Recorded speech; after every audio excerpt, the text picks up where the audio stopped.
What's up, you rebel-minded freaks?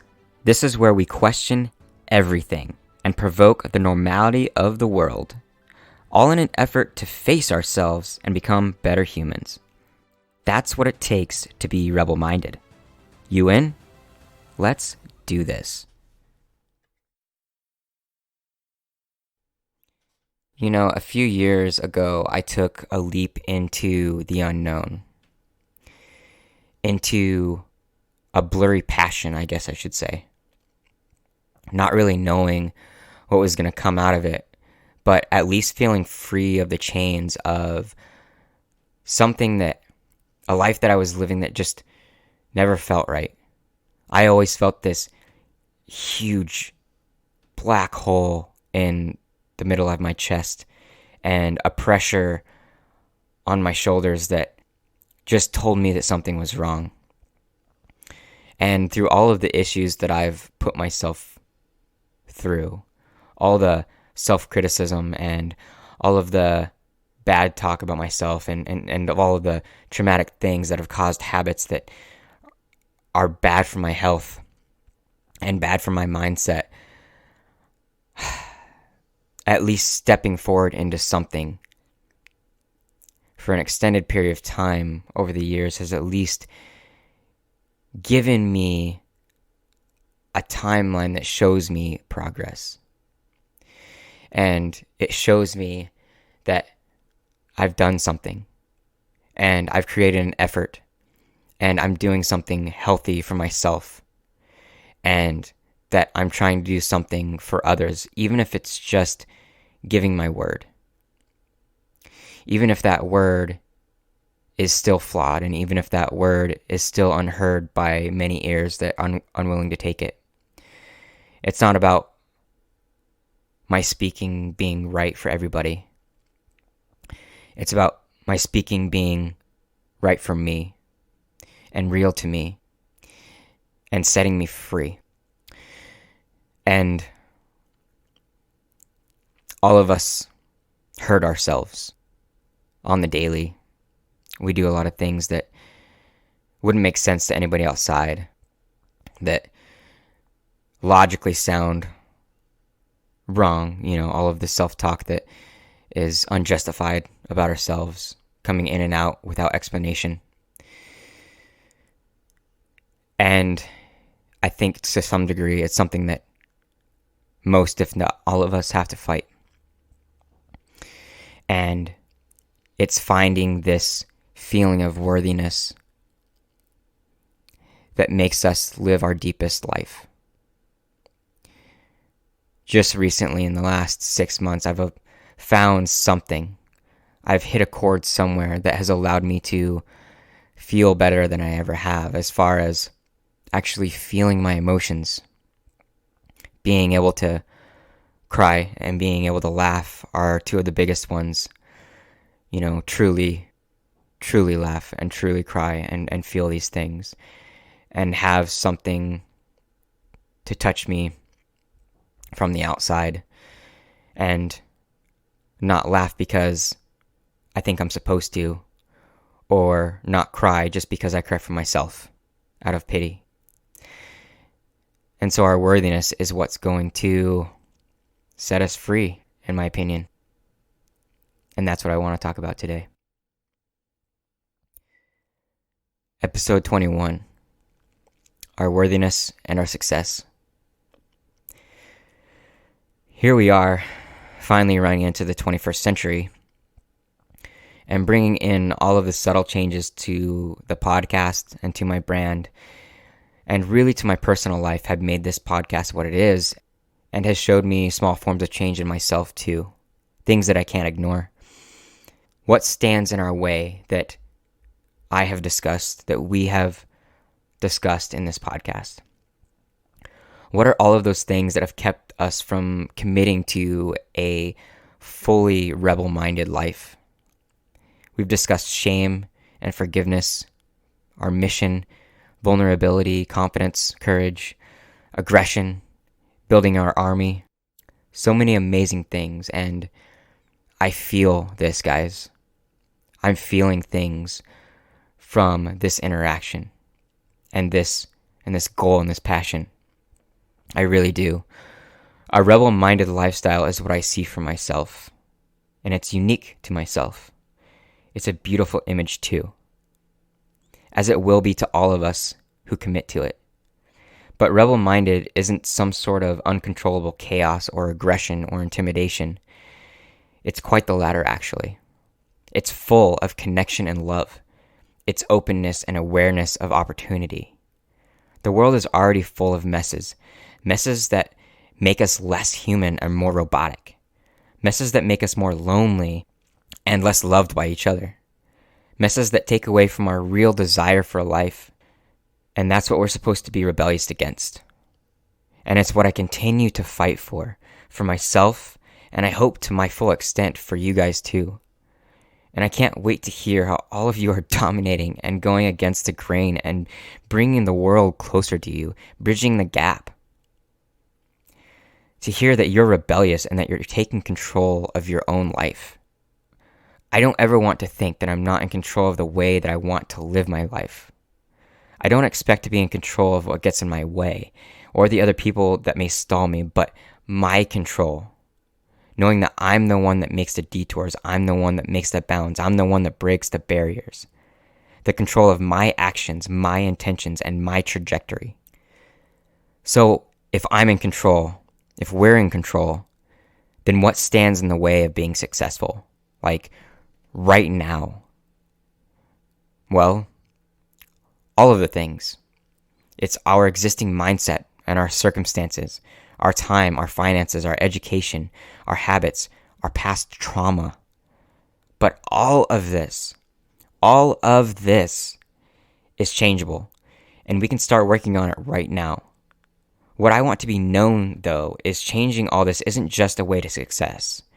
It's how we feel about ourselves. This process will show us and prove to us that we are worthy and that we were never unworthy. And I want that to stick.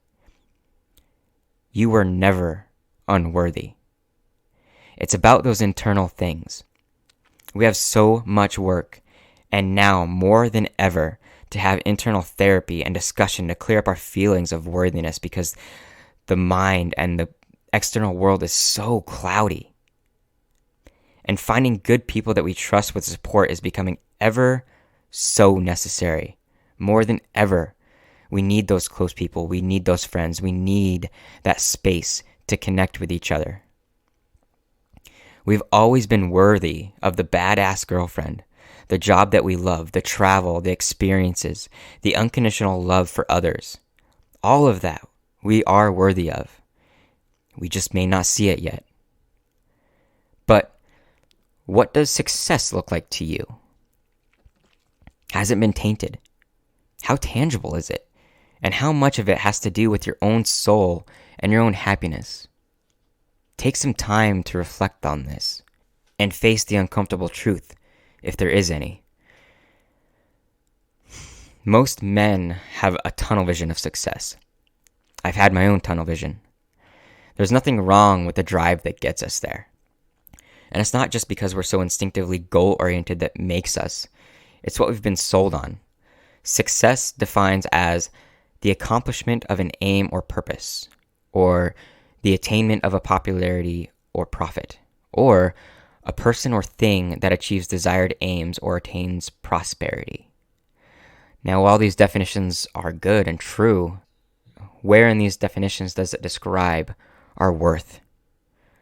Or what does it mean to feel full and fulfilled, satiated by life?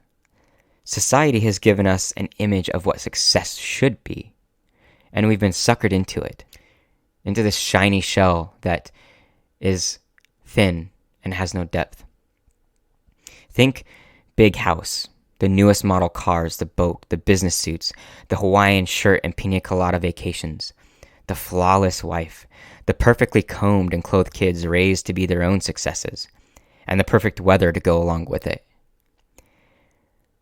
Okay, we all know that perfect life isn't a thing, especially if you're over the age of 25 and you've had enough time to think.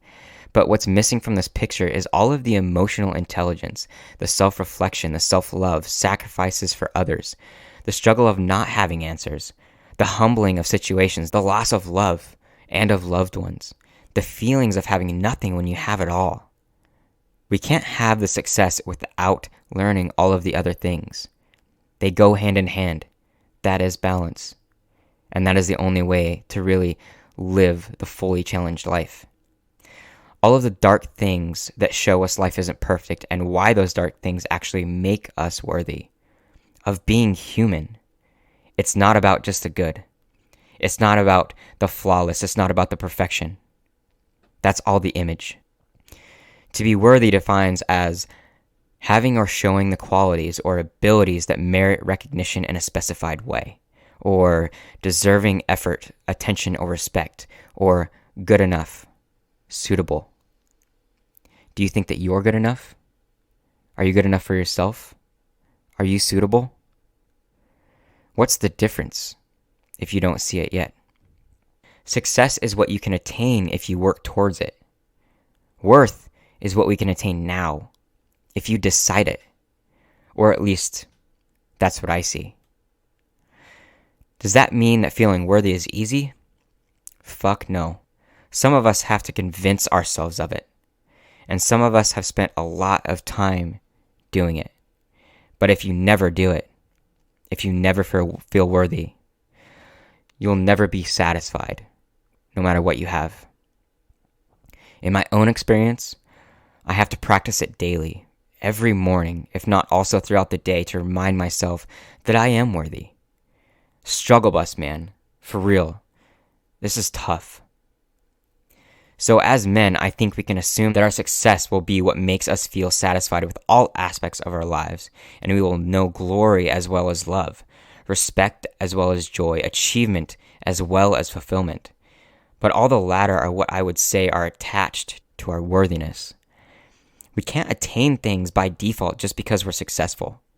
We can't get so set on what things we need to gain externally that we ignore our own self-love and our own self-awareness and our mindfulness of what we are and who we are and what we're trying to achieve. We decide that if we can create the successful business, become financially wealthy, provide all of the cars and clothes and house for our family, that our self-worth is also filled. We put success and worth all in the same hand. Well, that's not really how it works. From my own experiences, I know that I felt successful, but I was numb to what made me happy. I didn't feel true happiness. And as such, I didn't feel worthy of the woman that I had in my life. I didn't feel worthy of my friends. I didn't feel worthy of the attention from my family or any self-constructed happiness because I didn't know myself. I didn't know what the definition of happiness was uniquely to myself. I really didn't even know what I was worthy of.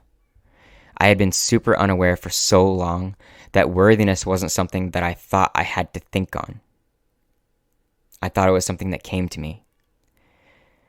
You know what makes me feel worthy now? Speaking to you guys through a mic. Wanting to make a difference in the world. Wanting to learn all the things that actually intrigue me. Philosophy, psychology, human connection, our biology. And sometimes I don't even understand why I love it the way that I do. I've spent over a decade doing something that I thought was a success. Just because I was given a certification. Just because I was educated on the subject. And what was that all for, if it wasn't for my happiness? The things that I love, it's like art or a sport. It's like any passion for any of us. You do it because you feel it, not because you know why. There's natural curiosity that we can't stand to ignore, and that's when we know. That's when we know worthiness. If you try to gain all of this success without understanding what you're worthy of, whether it's finding it before or finding it as you go, you'll probably end up lost when things change. I know I did. You can lose what you have, and you have no idea why you chased them in the first place. You're left with nothing. Nothing but discouragement, and nothing but an empty heart. Our worthiness tells us what we expect for ourselves, what we want out of life, what makes us feel the beauty of what we see, what makes us love ourselves, and what makes us feel like bringing the world along with us for the ride, and not rejecting it or trying to beat it. True love doesn't come from success. Self-love doesn't come from success. Soul fulfillment doesn't come from success. Drive for success because it teaches us discipline and consistency, imagination and respect. But don't forget about what makes you feel worthy of this life. Don't forget about learning why it is that you exist and that purpose that you are here to fulfill. Find the answers you've always wondered about. And if you haven't found it yet, don't give up. You will find it. I'm here to give you the space to discuss any of this if you need it. I want to allow that for anybody that's willing. Because our connections give us an understanding we can't have just on our own sometimes. And we're all in this together. Find your worth, my friends. Stay strong and stay rebel-minded. Alright guys, if you're here, then you have some sort of connection or curiosity of what goes on. So from the bottom of my little hamster heart, thank you. Even through a mic, that's what we call connection. And my life always gets better and more clear with all the souls that I get to connect with. If you like what you're hearing, or you want to share your story with me and the podcast, which I would absolutely love, write in. Send me an email or send me a text. You can contact me through IG as Creed Soldier or email me at zachary@chaoscreed.com. That's ZACKARY at KHAOSKREED.com. And of course, if you're up to the challenge and curious about really speeding up your self-development and your potential and getting committed to bettering yourself, send me a notification with Getting Rebel-Minded in the title. For experience and practice, I'm coaching for free right now. Don't miss out on that. Even if all you need is that confidential space to talk, I'm here to give that to you. Share, like, and follow the podcast if it means something to you. Then you'll know when every new episode and interview has been published. I've always got more good things coming. This is the Creed Soldier.